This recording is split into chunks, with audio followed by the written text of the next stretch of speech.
Just bought this beautiful flute and it's just magical. Like, I'm gonna show you in a minute, like how it sounds like. Hold on.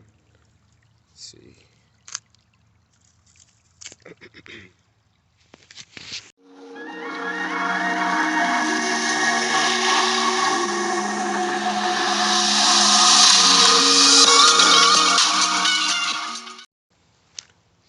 So I like made these path and put like some flat rocks to be my, what you call it, steps.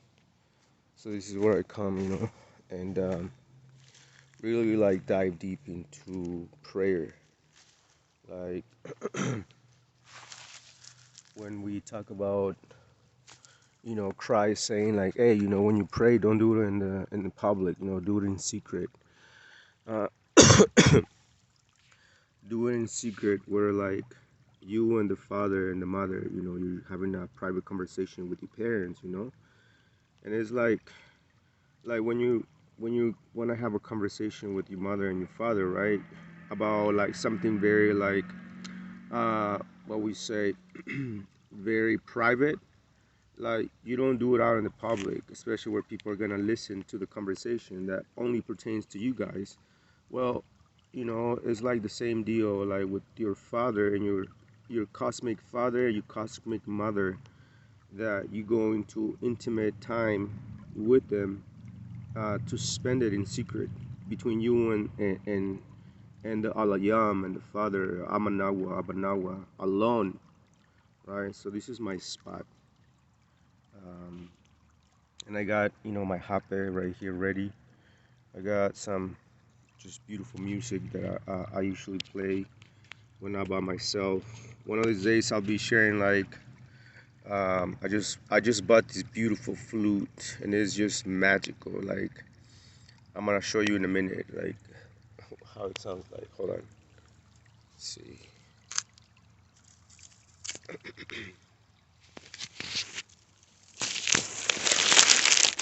Give me a minute.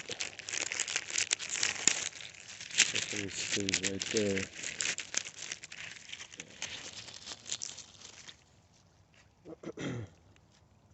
So yeah, I just bought it and it has like a leaf of like turquoise embedded in the wood. The wood of this flute is like cedar, and which is my favorite wood, and maple. So, and also like the funny thing or the magical thing or the synchronicity about these is that the staff that I'm working on, my staff that I have, I found it up north, like close to Canada, when I went camping during the pandemic, and I went up there and like I ate mana, I ate teonacat mushrooms, right, for like 5 days I was camping out there, and I did like 2, 3 ceremonies there, and it was so powerful. Like, so much information was shown to me that I would like to share, like at a different time later and a different podcast maybe. But it's so beautiful. Like, it's like medicine to the soul, because then you begin to like see beyond the veil of deception and this that it was being laid out on this planet. And that's why you see people like me, people like us, like speaking about like um, similar subjects on matters that pertains to the liberation of the human race, from the powers that be that rule this planet. Oh, my cat is over there. You see it? See my cat right over there. But anyways, let me just play the just something real quick.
But yeah, so this is just like my way of showing you guys how to be more spiritual there rather than religious. Because a lot of people, it's religion has become their god, and then it's kind of like a little contradiction there because even their Bible says thou shalt not have all the gods, but like a lot of people have made religion their gods, and because these gods that are known to mankind, all of them, whether it be Hindu gods, Egyptian gods, Mayan gods, all of them, they're all the same, part of the same family. And they're all lower gods, angels, powerful archangels that basically like took over the world. And it's not like what you guys read in the book of Enoch and stuff. I will do a connection to the Sumerian tablets later on, but yeah, it's having a spiritual experience is not going to church. It's not reading from the Bible or like the Nag Hammadi or like the Waspi Bible or other Bibles for that matter, the Vedas and whatnot. Uh, but to have your own spiritual experiences is to like to carve your own way and find out like and explore your spiritual self, right?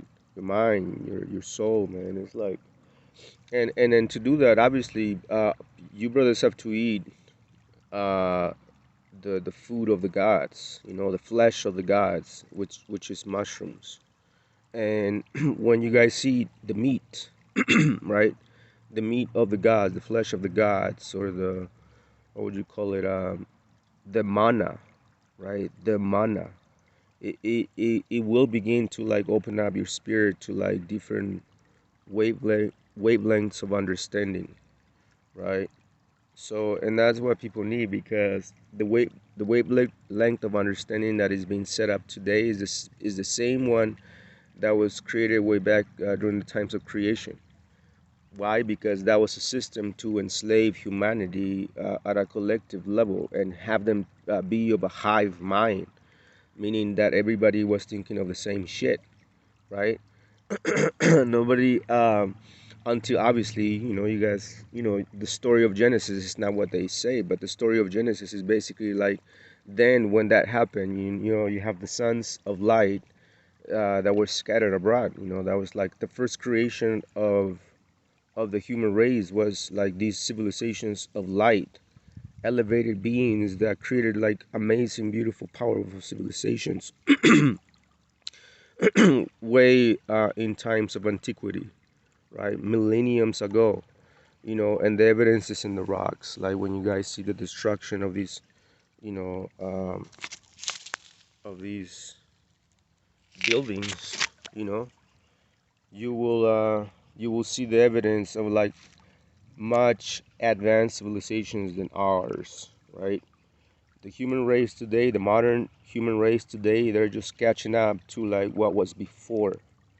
And even so, the way they're doing it is completely off.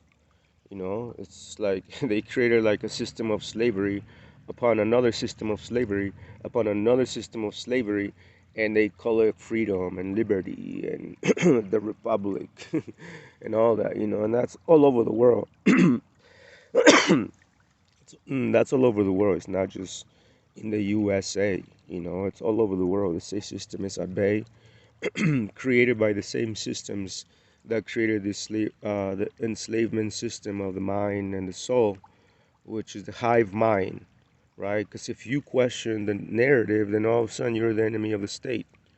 And that goes in every level, whether it be politically, geographically, even biblically or spiritually. When, like when people like me, like brothers out there, putting in the work, exposing the God of the Bible and for who he is and who he was and what he did, right? All the crimes against humanity uh, uh, perpetrated by these God of the Old Testament and the Torah, right?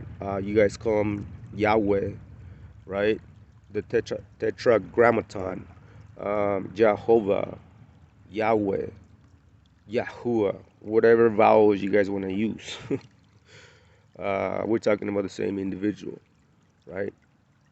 But anyways, Thanks for watching. Shada shada. We'll see you guys around.